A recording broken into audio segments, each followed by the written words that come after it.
Hello and welcome to Africa Today. I am Esther Mokwariola. In a continent where the politics of hunger and the economics of survival cannot be underrated, widespread poverty and widening inequality creates a dazzling mirage with the grass always looking green on the other side. Millions of Africans, mostly Nigerians, continue to embark on perilous journeys in search of better life through the Sahara Desert and across the Mediterranean Sea, where Libya acts as a major gateway to Europe. And so we ask, what are your thoughts on illegal migration in Africa following the recent return of thousands of Nigerian migrants from Libya? You can join the conversation and share your thoughts with us on Twitter at TVC News NG. We take a report now, and Africa Today will be right back. Welcome on board. It's the arrival of the first batch of returnees out of over 5,000 Nigerian illegal migrants trapped in Libya. They arrived at Port Harcourt International Airport to a rousing welcome by top Nigerian officials led by Minister of Foreign Affairs Geoffrey Onyema, who had returned ahead of them from Libya. Federal officials told TVC News that this first batch of returnees from Libya are to be profiled before being taken to their various states of origin. The Libyan returnees were then ferried into buses and taken to a camp within the airport, from where immigration and emergency officials attended to them. Most of the returnees narrated nasty experiences in Libyan jails, with many being exploited and openly sold as slaves by citizens of that country and fellow Nigerians. They treat you like animal. If they are with cutlass, they will use it to cut you. If you die, they will just carry you, go and throw you away. So I am begging on Nigeria. I am very, very happy being alive today, coming to my country. No place like home. From there, they send me again to another Arab man. So that, in fact, I suffer enough well. The way we have been treated here for the 3 seconds we came, we will never be treated like that in the land of Libya. We are being molested every moment. But the Nigerian authorities blame gangs and warlords rather than the Libyan government for the harrowing experience faced by its migrant citizens. It also wants Nigerian parents to desist from pressuring their children to seek for greener pastures or migrating through dangerous countries like Libya. There are Libyans, just like there are Nigerians even in Libya, engaged in criminality, who are trafficking in Nigerians. This, there's no doubt. But the government itself is doing everything it can to help to address the situation. You look through it, decide which skill you want. There are short-term skills and long-term skills. Then there are numbers to call. So once you decide, call those numbers, and I tell you, everyone who is interested will have a skill empowerment program. As the migrants return to a new lease of life and freedom, they remain hopeful that federal and state authorities will create more opportunities for them to tap into. Welcome back. Some of the returnees that landed in Nigeria have continued to recount the horrible experience they encountered in their sojourn, from the sex slave to organ harvesting and other heinous crime meted on the victims. This comes as government agencies continue to advocate for massive public awareness on the danger of illegal migration. Joining me in the studio on Africa Today, I have Nikki Laoye, singer, songwriter, and Southwest representative of the National Commission for Refugees, Migrants, and Internally Displaced Persons in Nigeria. And on Skype, I have Dr. Uche Igwe, Doctorate Research Fellow at the University of Sussex, United Kingdom. Good to have you both on the program. Thank you. All right, let me begin with you now, Nikki. You've witnessed firsthand, when the Nigerian migrants returned and all. But what are your thoughts, first of all, on the rising numbers of these Nigerians trying to get to Europe illegally? Well, to be very sincere, this has been going on for so many years. We've actually heard about this, for decades now. But I guess right now everybody's now seeing how serious the situation is at the moment, because obviously it's getting tougher and tougher for them out there. I even heard that even some of the immigration laws, even getting into Europe right now, they're trying as much as possible to stop them from even coming in.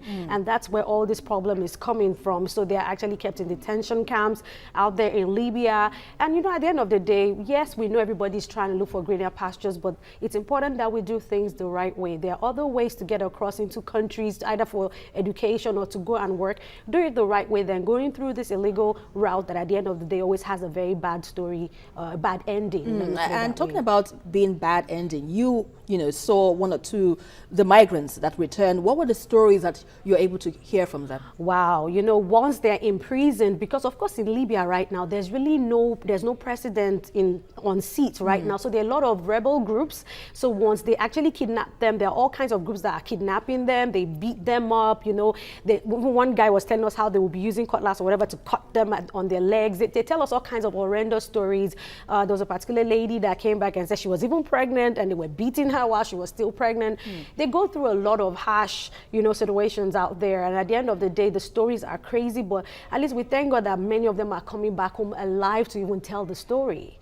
And that's a positive one there. But Dr. Uche Igwe, as worrying as this might seem, some would say, is it the fault of the people now or the fault of the government for Nigerians to embark on these perilous journeys when they know very well that it isn't going to end up very, palatable in the end?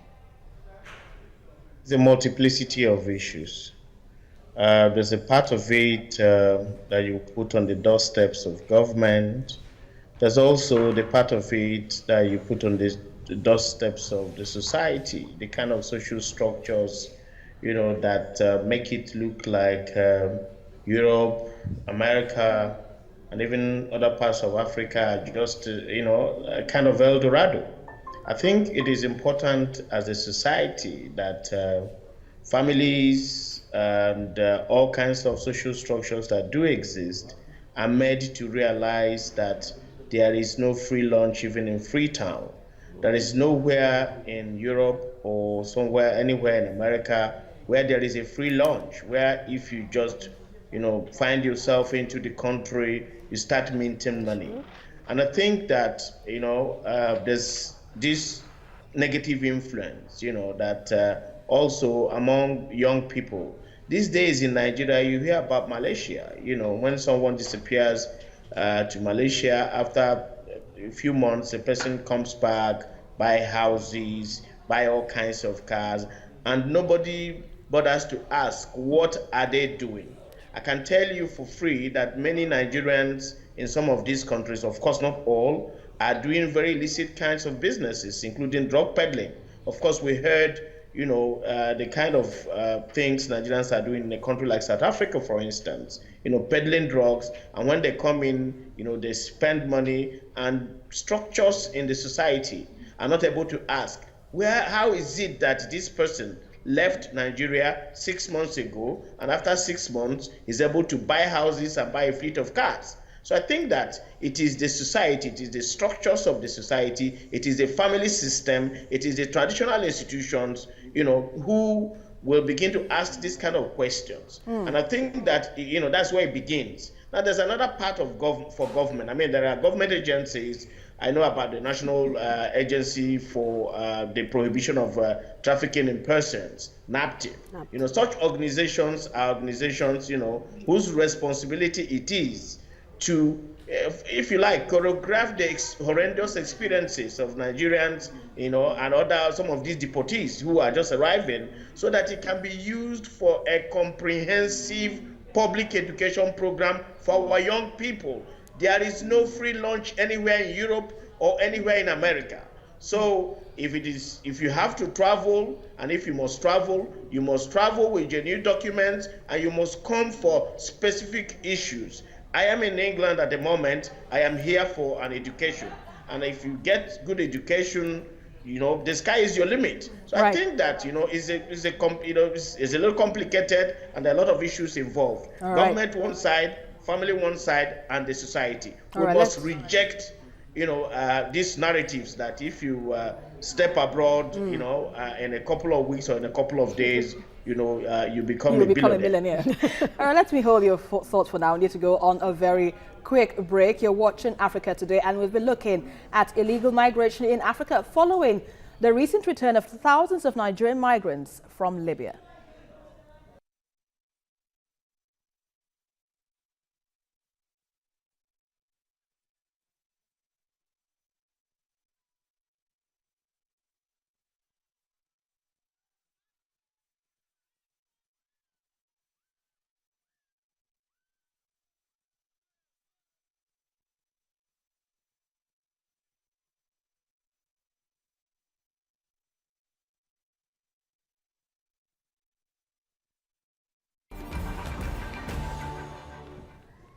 Welcome back.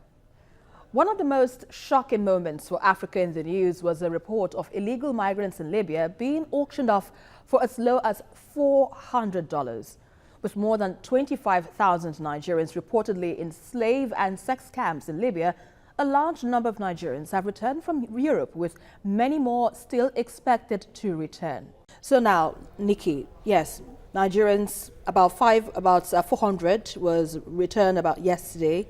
And we're expecting even much more, at least about 5,000 more, according to the Foreign Affairs Ministry now. But the migrants, there's Nigerian migrants that have returned, according to you, you said they have lots of horrible tales to tell in the experiences so far in Libya. But now they have come back. Are we saying that they have a strong footing? They might not be tempted again to venture into that perilous journey? Because according to the stories that I also hear, most of them sold almost all their life savings, just to go on this trip so they can get to Europe. So now they've returned. What is the guarantee that they have what it takes to get back on their feet and not go into this journey once again? Okay, the truth is right now, even there's so much more than the numbers that you just mentioned that have actually come back, because actually there are actually a lot of return flights that have been facilitated by the IOM even since last year. Literally over about 5,000 had even come since last year. And right now the federal government, through this new large scale, is actually going to bring about 5,000 more. The truth is that as soon as they're coming back in, the IOM, the federal government, everyone is actually putting hands on deck. Even my own foundation, Angel for Life Foundation, we're working with the NCFRMI, who I'm a voice with, that's the Refugees Commission. We're all putting hands on deck to see how we can ensure that we rehabilitate and, we counsel and actually help them as much as possible. Definitely, even the new system has been put in place. That is, the Honorable Abike Dabiri was also talking about the fact that there are skill acquisition programs are now being put in place to actually help as many of them to get back on their feet again. I presently, through my foundation, Angel for Life Foundation, and the NCFRMI, which actually has a migration center in Lagos, are also putting together skill acquisition programs to help as many as possible within Lagos. And how far have you gone in that? Oh, a lot of them actually, especially in the migration center we have in Lagos right now. Unfortunately, I would say unfortunately because we're trying to get a second one. The first one right now, it's only for females. And actually, there are a lot of them even that are in the house right now, because the house can take about 90 of them. And they're actually going through different skill acquisition programs and at the same time being counseled and rehabilitated, getting rehabilitated back again. Because a lot of them actually come back broken in so many ways. Some of them don't even want to go home yet. Even though as soon as they arrive, they're allowed to go home. If you have family, you can go home. And there's some kind of support that the IOM and the government also give to them, as in financially, to actually help them get back on their feet again. I know all hands are on deck actually right now to see what can be done to help them out. All right, Dr. Ucheigwe, let's look at the Libyan government now. Even though the foreign minister says they're not to be blamed for the migrants crossing, what do you think can be done to this, situation? Do you think the Libyan government is culpable here, so that things like this cannot happen again? Well, I think that when you talk about Libyan government, my colleague in the studio spoke to the fact that there's crisis in Libya. So if you're talking about Libyan government, which government are you referring to? There are a multiplicity of entities, rebel groups, that are holding on to small territories in Libya. But having said that, I think it is important to get what I call a comprehensive approach to the problem. And the Libyan government, of course, whichever government we are referring to, they have a part of the blame. I was pained when I saw, that Nigerians, some of them who died there, and all the kinds of slavery issues that are even buried there and manhandled and things like that. So I was pained. Beyond Libyan government, I think that international entities, Pan-African entities like the African Union too, we know that migrants are coming from Nigeria, but they're also coming from other countries, Ghana and all of that. So I think a comprehensive approach to the whole issue is crucial. Now, my colleague again talked about 90%. That is a commendable effort they're doing, but 90 is an insignificant figure to 5,000. So I think that it is important for government, even state governments as it were, should come together and scale up, the interventions in terms of rehabilitating them, because there are situations wherein people have been deported and they also find their way back to the countries that deported them one way or the other. So I think it is important to offer these migrants an alternative. Now, people who have the wrong orientation, obviously, that is up to them. But I think that it is important for government and state government and international agencies, to have a comprehensive approach to the problem. Reorientation, skill acquisition, even medical issues. Most of them are going to come in with medical issues. It is important to test them, especially these days of HIV and AIDS, for instance. And I am not making any conclusions here, but if the comprehensive approach has got some of these aspects, I think that we will be seen as a serious government. And again, with the input of African Union, of course, International Organization for Migration, IOM, we can begin to respond this adequately. Again, on the side of Europe, it is also difficult to not to give them a part of the blame. I think there should also be they should be humane. There should be some humanity in the approach. This idea that migrants are treated as if they are not human beings is unacceptable. And I think that it should be condemned, regardless of the fact that we also need to condemn the fact that these people are going to countries they don't know without adequate papers. They're traveling through Sahara Desert and things like that. But it's also important to understand and emphasize that some of these European countries are signatories to what I call hypocritical international treaties. So they should practice what they preach in those international treaties. Because migrants are not only coming from Nigeria. There's also internal migration issues, within Europe. So it is a comprehensive thing. Why would you treat, a migrant coming from another European country into probably a place like England differently, and then you treat the same migrant coming from Africa differently? What is good for the Uganda? Okay, so, let me quickly ask you this before I let you go. Finally, what do you think will be the likely implications here now if we continue to have rising numbers of migrants, especially Africans now, facing this kind of dangerous experiences, as it were? I think that there will be an outcry, and that is why I joined to condemn wholeheartedly the fact that African migrants are singled out for all kinds of inhuman treatment in Europe and elsewhere. The same way I condemn the fact that many African young people do not understand, the conditions in Europe, and they just believe that when they hop into the aircraft or go to the sea or go through the Sahara Desert, immediately they land, European countries, they start minting money immediately. So I think that is on both sides. While we must continue to raise our voices locally in country, we should also raise our voices internationally for these, countries, especially in the developed world, to be human and humane in their treatment of African migrants. All right, Nikki, now for what Dr. Uche Igwe seems to have said, it's like you totally, you agree with what he said so far. But if you look at it holistically, would you say that the people, Africans, are ready to stay back home, develop themselves, and not be tempted, as it were, to travel illegally to Europe for greener pastures? At the end of the day, it's a personal decision. You know, you can't really force people to do, you know, what they want to do, or well, you can't force them to stay back if they want to travel out. But the truth is, at the end of the day, whatever it is you want to do, make sure you're doing it the right way. It's not worth, a lot of them come back and tell us, you know, how they were in that desert for like a week and they thought they were going to die.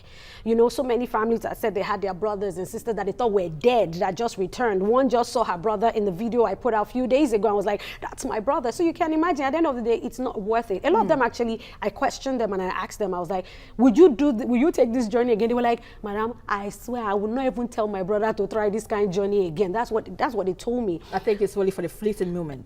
No, they actually mean it because what they've gone through. Because some are still very stubborn. Yeah, some because I saw a video where someone said, I have spent almost all I have here, and perhaps it's not my luck this time. I can try again. Some of them actually are stubborn like that. But that's why I said at the end of the day, people would still do what they want to do. But at the end of the day, it's not worth it.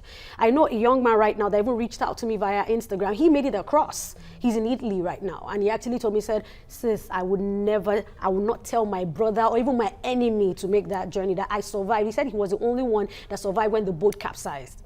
He was the only one that survived. Wow. So you can imagine, why go through all of that when you can actually either get a scholarship, make it here, or whatever it is. Because at the end of the day, actually, a lot of them were deceived. That's another problem. By who? Oh, by different kinds of people that lied to them. Oh, don't worry, come to Italy. Yeah, you'll make money on that side. Like, I spoke to a young boy that was an electrician right here, and he was told that when he goes there, he will make more money using his skills. And they told him he was going to fly. He didn't know he was going to go through the desert. So the money that they raise is so much that they actually tell them is for a flight ticket. And at the end of the day, once they reach that desert point, they realize that there's no plane. So that's what I said, at the end of the day, it's a mixed thing. There was a lady that came back, you know, with the baby. She said it was her friend that deceived her, lied to her and said, oh, we're just traveling to Kano. And just as she didn't know they were going, the friend lied to her. So that's why I said there's so many stories, although there are some that know what the journey is about and decide to go that route. But at the end of the day, see, I believe there's so much we can do here. But at the same time also, I also pray that our government puts some other things in place that would help everyone make life easier. Number one, lights. If we have electricity, power supply. If we have power supply 24/7, a barber can survive, a hairdresser can survive. There's so many things that can makes also work easier for anyone to survive. It makes work easier, yeah. And talking about making life easier for Nigerians, you know, one would say that the Nigerian people themselves are not ready to make things any better because, for instance, the government say, well, they need to, before we can provide these things for you, you need to pay taxes and you need to do some things so that, you know, we can provide the necessary, you know, infrastructure. It's a two-way thing here. Yes, it is a two-way thing. But at the same time, Nigerians want to see, okay, this tax that I'm paying, let me see what it's doing, because they feel like, okay, so far we haven't really seen much. How do we trust you? There's a trust issue here at the same time. People want to be sure that, okay, if I pay my taxes, am I guaranteed that I'm going to get this resources? So I guess at the end of the day, the government too has to work to ensure that Nigerians can trust them, you know, to provide the services, and then we'll be willing to pay our taxes. You know, that kind of, it's a two-way thing indeed. System. All right, Dr. Iche, what do you have to add to this before we finally wrap up the show? Well, two things, definitely. The first is the criminal aspect of it. These traffickers are primarily criminals, and it is important for security agencies to work with some of these government agencies like the NAPTIP to make sure that these criminal networks are cracked and those who are found culpable are punished. Because these people are not trafficked, they're trafficked to our borders. And the issue of proper policing of our borders, you know, also come into perspective. The final thing is what my colleague in the studio talked about trust. When there is infrastructure and there are economic opportunities, migration becomes unattractive. So I think that, again, to the doorstep of government, it is important for government agencies to understand that infrastructural development, you know, economic opportunities are crucial. And when some of these economic opportunities are created, you know, the orientation will get footing, and you know, young people will have alternatives. Yes, and those alternatives are very crucial. I think that's what I think, and that's the way forward, if you ask me, beyond rehabilitating those who have arrived already. And we sincerely hope that things move on for the better and more Nigerians stay back home, develop their country, and of course, you know, You know the rest. Thank you very much, Dr. Uche Igwe, for all you've said on the program, and as well, Nikki Laoye, singer-songwriter, and of course, a representative of the National Commission for Refugees, Migrants, and IDPs in Nigeria. Thank you An very exclusive much. one. Thank you. Thank you for having me. All right, thank you. Well, in a world where migration has become a phenomenon, the trend looks set to continue as long as economic hardship and conflicts remain on rampage around the continent. Pragmatic efforts must be focused on how to save the lives of migrants taking dangerous routes, rehabilitation, intense public awareness on the danger of such voyage, and the political will to bridge the gap on social inequality. Well, that is our package for today as usual. But don't forget to join the conversation on Twitter at TVC News NG and follow me for updates around Africa at Esther TVC News. Until the next one, I am Esther Makwariola, and always remember, change starts with you.